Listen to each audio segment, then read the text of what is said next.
So we've been in business now 28 years.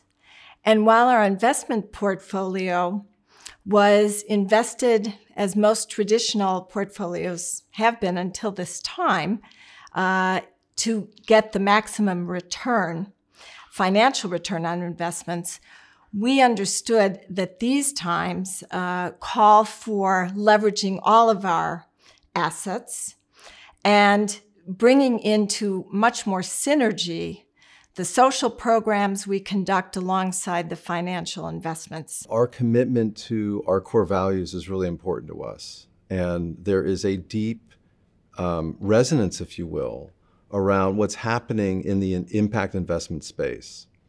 We had a history of working, in terms of our work with shareholder activism, which was really to empower and give agency to shareholder owners.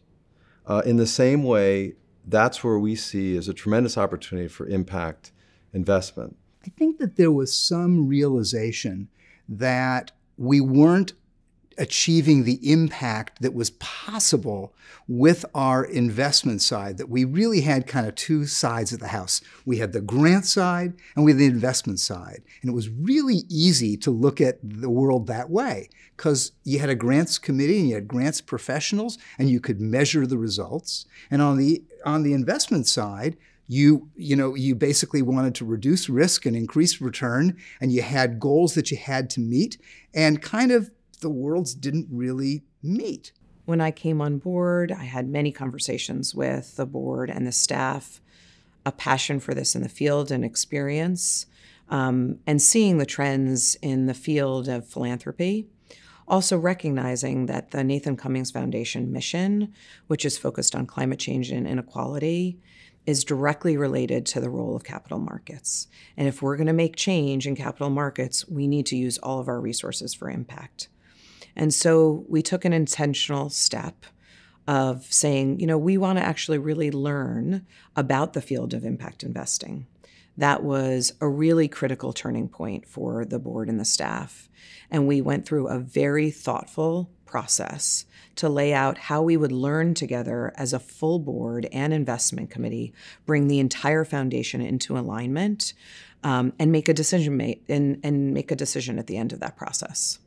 The decision to engage in a process to explore impact investing was teed up by our CEO president and also by members of the investment committee. Without either a CEO and or a board, a trustee, a leadership group that will really lean in and provide the leadership, and leadership meaning the focus, the alignment of resources, and the willingness to measure and the willingness to try and sometimes fail and get back up, these initiatives won't happen. There were family trustees for a long time who were advocating for mission-aligned investments or program-related investments.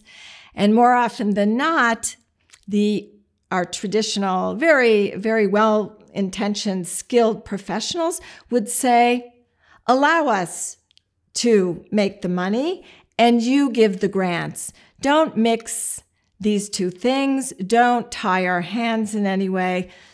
And so it rested.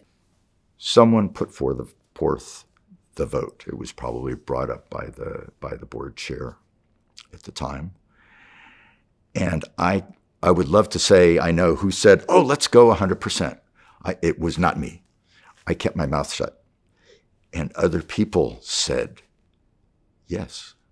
And it kept getting yeses. And there was this consensus that, yes, if we're going to do this, we're going to move toward having 100% of our endowment moved into mission-aligned investing.